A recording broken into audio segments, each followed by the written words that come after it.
Namaskar students, I welcome you in the Prabhat language classes. Students, today we shall study tense.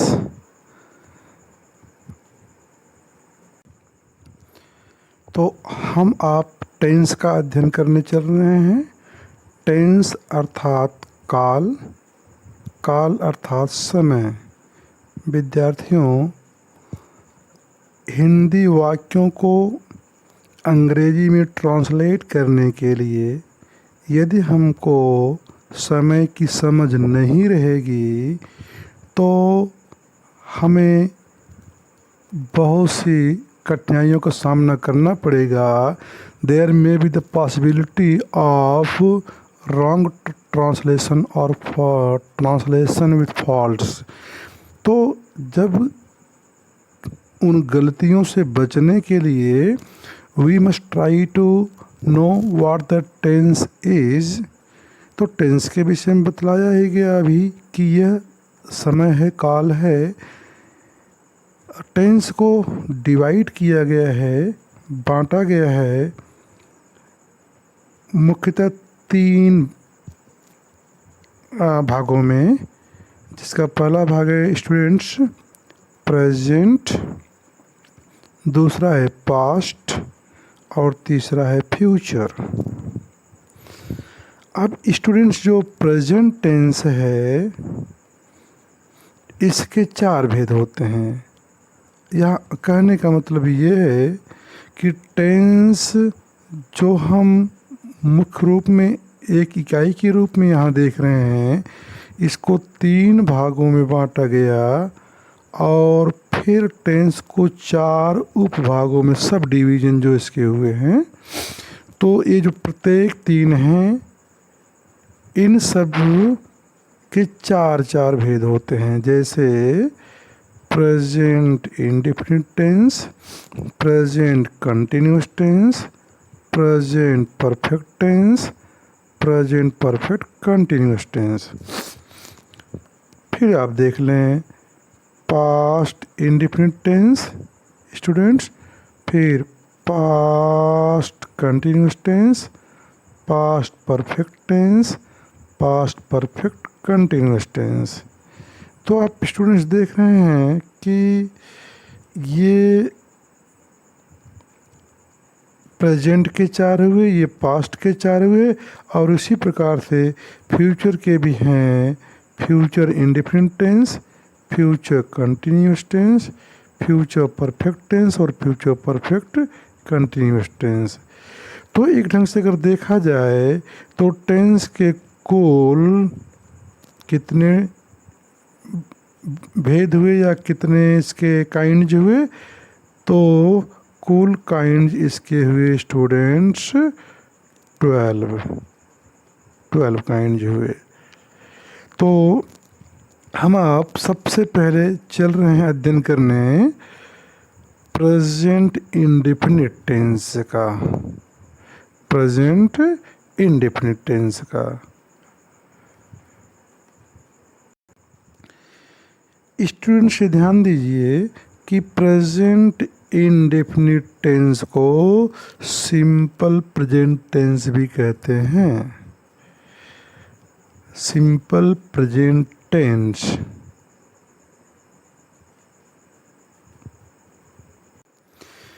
Simple present tense अर्थात present indefinite tense के जो हिंदी वाक्य होते हैं उनके अंत में ता है, ता हूँ, ती है, ते हैं अथवा है, हैं, हूँ, हो पाया जाता है।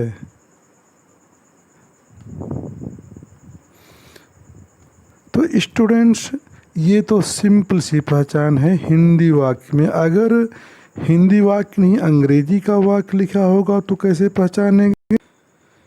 तो आप समझें कि इस टेंस में प्रेजेंट इंडेफिनिट टेंस में वर्तमान काल की सामान्य घटना का जिक्र होता है। जैसे कह दिया जाए कि आई राइट अ लेटर, इस सेंटेंस में कि मैं पत्र लिखता हूँ, तो ये वर्तमान पत्र लिखने का समय वो वर्तमान का है, लेकिन जब कहा जा रहा है उसमें वह काम जारी हो ऐसी कोई बात नहीं है, अर्थात वर्तमान काल की सामान्य घटना का जिक्र इसमें होता है स्टूडेंट्स। फिर इस टेंस में आदत या नियमित रूप से होने वाले कार्य का बोध होता है। जैसे I go for a walk daily, मैं रोज़ सैर करने जाता हूँ, तो ये मेरी आदत है। डॉग्स बॉर्क एट नाइट, कुत्ते रात्रि में भौंकते हैं, ये उनकी आदत है। तो स्टूडेंट्स देखें, अगला जो इसका प्रयोग है इस टेंस का वह है शाश्वत सत्य बताने के लिए। जैसे मैन इज मॉर्टल, मनुष्य नश्वर है। The earth moves around the sun, पृथ्वी सूर्य की परिक्रमा करती है। तो इनमें ऐसे बातें कही गई हैं जो शाश्वत सत्य हैं, हमेशा लागू होती हैं। फिर स्टूडेंट्स देखें, इस टेंस में तथ्य प्रकट करने के लिए, जैसे my sister teaches in a school, मेरी बहन स्कूल में पढ़ाती है, तो अर्थात उसका पढ़ाने का उसका कार्य है, ये यहाँ पर शो हो रहा है, एक तथ्य फैक्ट। और फिर वीट कॉस्ट 6 रुपये किलो, इसमें भी तथ्य कहा गया है, प्रकट हो रहा है। फिर स्टूडेंट्स देख लें, यहाँ पर इसका प्रयोग कुछ विशेष एडवर्ब्स के प्रयोग वाले वाक्यों में। अब एडवर्ब आप समझ लें, जैसे ऑलवेज हुआ, नेवर हुआ, ऑफन, डेली, एवरी डे, ऐसे एडवर्ब हैं ये जो हैबिट प्रकट करते हैं। क्या प्रकट करते हैं? हैबिट। तो आदत की बात पहले इसमें बताई गई है। जैसे ही ऑलवेज कम्स लेट, वो हमेशा विलम्ब से आता है, अर्थात ये उसकी आदत है।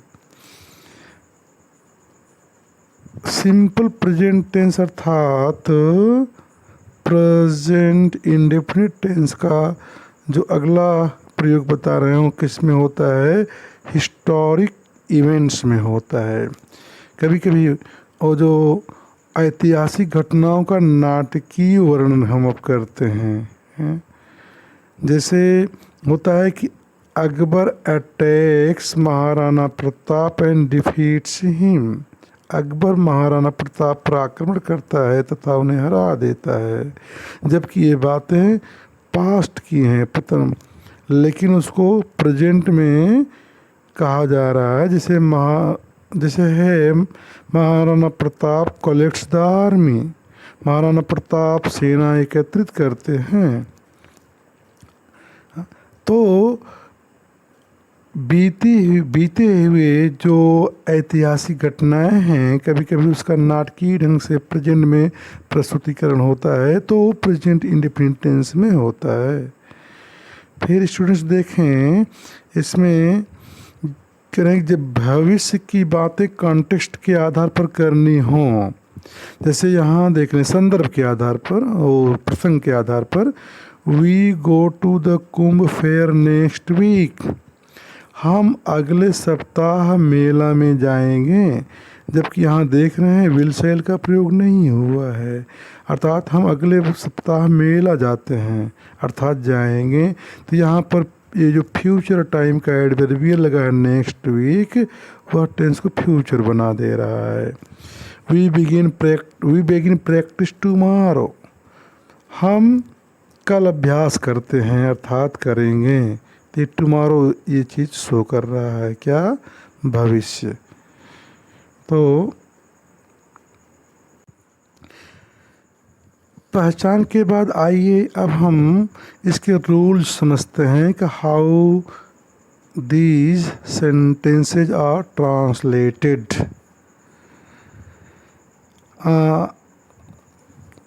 अब देख रहे हैं यहाँ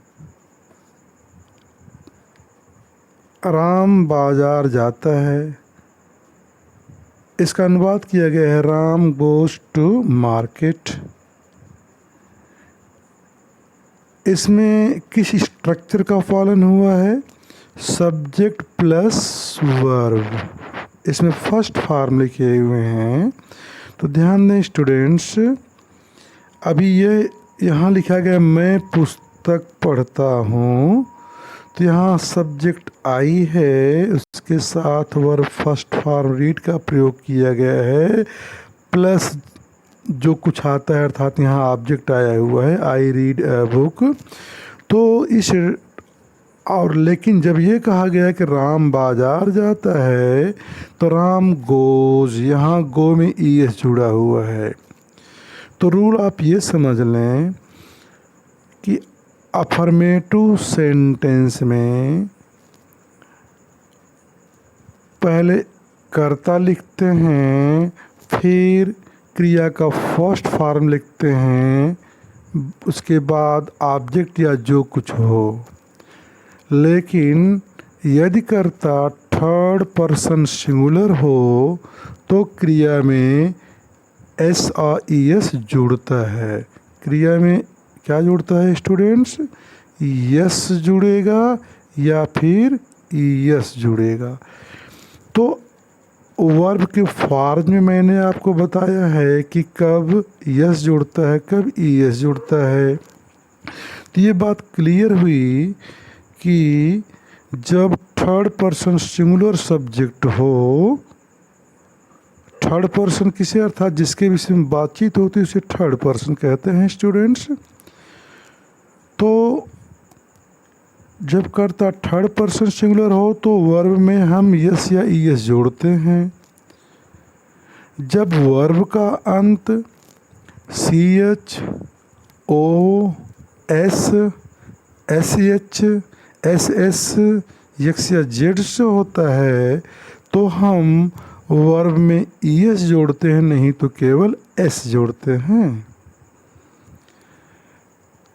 अब स्टूडेंट्स इसका जब निगेटिव बनता है तो subject plus helping verb do या does plus not plus verb first form. अब यहाँ देख लें स्टूडेंट्स, राम बाजार नहीं जाता है, यहाँ पर Ram does not go to market.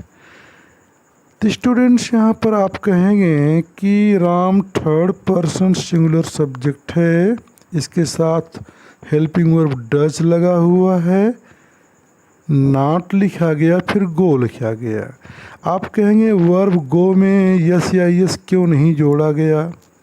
तो ध्यान देने की बात है कि जब हेल्पिंग वर्ब लगा होता है डू, तो वर्ब का यस या ईएस वर्ब में जो न जुड़ करके डू में जुड़ता है और डू बन जाता है डज। तो इस प्रकार से सेकंड सेंटेंस देखें, मैं पुस्तक नहीं पढ़ता हूँ, I do not read a book. Student जब इसका निगेटिव बनता है तो फिर आपने देखा कि नॉट डू या डज के बाद लगाते हैं अर्थात हेल्पिंग वर्ब के बाद लगाते हैं। लेकिन जब इसका इंट्रोगेटिव बनता है अर्थात प्रश्नवाचक वाक्य जब बनता है तो हेल्पिंग वर्ब डू या डज सब्जेक्ट के पहले आ जाता है। जैसे अब यहाँ देखें, क्या राम बाजार जाता है, क्या मैं पुस्तक पढ़ता हूँ। स्टूडेंट्स मैंने आपको सेंटेंस के टाइप्स का वीडियो भेजा था, आप देखे होंगे। तो उसमें इंट्रोगेटिव के दो भेद बताए गए। एक तो ऐसे होते हैं जो येस नो टाइप होते हैं अर्थात जिनका आंसर हाँ नहीं में मिलता है। तो ऐसे सेंटेंसेस अंग्रेजी में जब शुरू होते हैं तो हेल्पिंग वर्ब से शुरू होते हैं। क्या राम बाजार जाता है, इसका उत्तर हाँ या नहीं में मिलेगा। तो हमने यहाँ पर डज अर्थात हेल्पिंग वर्ब को सब्जेक्ट राम के पहले लिखा। Does Ram go to market. क्या मैं पुस्तक पढ़ता हूँ, do I read a book. लेकिन स्टूडेंट्स जो इंट्रागेटिव का दूसरा प्रकार है जो WH टाइप क्वेश्चंस कहलाते हैं, जिनका उत्तर हाँ या नहीं में नहीं मिलता है, उनमें आप समझें कि जो क्वेश्चन वर्ड होता है वह सबसे पहले होता है।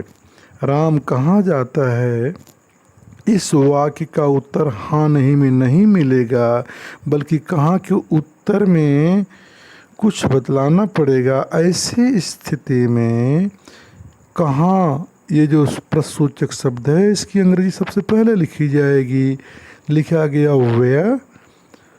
फिर चूँकि ये इंट्रोगेटिव है, हेल्पिंग वर्ब सब्जेक्ट के पहले रहेगा तो डज आ गया, फिर सब्जेक्ट है और फिर वर्ब है। वेयर डज राम गो। तुम क्यों रोते हो, क्योंकि अंग्रेजी सबसे पहले लिखी जाएगी को वाई डू यू वीप। वे कब सोते हैं, व्हेन डू दे स्लीप। तुम क्या चाहते हो, व्हाट डू यू नीड या व्हाट डू यू वांट। तो स्टूडेंट्स आपने देख लिया अफर्मेटिव, निगेटिव और इंट्रागेटिव सेंटेंस। अब आप पहुँचे इंट्रागेटिव निगेटिव सेंटेंस, मतलब सेंटेंस इंट्रोगेटिव हो और निगेटिव भी हो। जैसे क्या राम बाजार नहीं जाता है, उत्तर हाँ या नहीं मिलेगा, हेल्पिंग वर्ब से शुरू हुआ। Does Ram not go to market. Students यहाँ आप देख रहे हैं कि अगर यह इंट्रागेटिव न होता, केवल यह होता कि राम बाजार नहीं जाता है, तब आप लिखते कि Ram does not go to market. लेकिन इंट्रागेटिव है तो आपने डज को सब्जेक्ट के पहले कर दिया और हो गया does Ram go to market. क्या मैं पुस्तक नहीं पढ़ता हूँ, do I not read a book. और अगर ये WH टाइप का है तो राम बाजार क्यों नहीं जाता है, why does Ram not go to market. वह क्या नहीं जानता है, what does he not know. तो स्टूडेंट्स मैं समझता हूँ कि now you have understood the simple present tense and it is also known as present indefinite tense। यहाँ पर अभ्यास के लिए स्टूडेंट्स कुछ आपको sentence. Students here there are some Hindi sentences which you have to translate। कुछ यहाँ पर हिंदी के वाक्य हैं जिनका आपको अनुवाद करना है। आप अपनी कॉपी पेन लेकर रेडी हों और इस वीडियो को यहीं पर रोक करके प्रत्येक सेंटेंसेस का आप अनुवाद करने का प्रयास करेंगे। फिर आप देखें यहाँ निगेटिव सेंटेंसेज हैं इसी टेंस से। फिर आप आगे बढ़ेंगे, देखेंगे ये इंट्रोगेटिव सेंटेंसेज हैं इसी टेंस से। स्टूडेंट्स आगे बढ़ेंगे तो आप देखेंगे इंट्रोगेटिव निगेटिव सेंटेंसेज हैं इसी टेंस से। और थोड़ा सा और स्टूडेंट्स अगर देखा जाए कि हायर क्लासेस के लिए या कुछ और उससे ज़्यादा कठिन सेंटेंस ये सब हैं, आप इनका अनुवाद करने का प्रयास करेंगे स्टूडेंट्स। ये अच्छा वाक्य हैं और इन आगे देखें 7वां यहाँ से है। फिर स्टूडेंट इसी टेंस पर आधारित यहाँ पर एक पैसेज है, उसका आप अनुवाद करने का प्रयास करेंगे। तो मुझे पूरी उम्मीद है कि आपका प्रयास अच्छा रहेगा। फिर भी if you think any problem anywhere in translating this sentences, तो आप वीडियो के कमेंट में लिखिएगा। I will answer your question. Thanks for watching the video.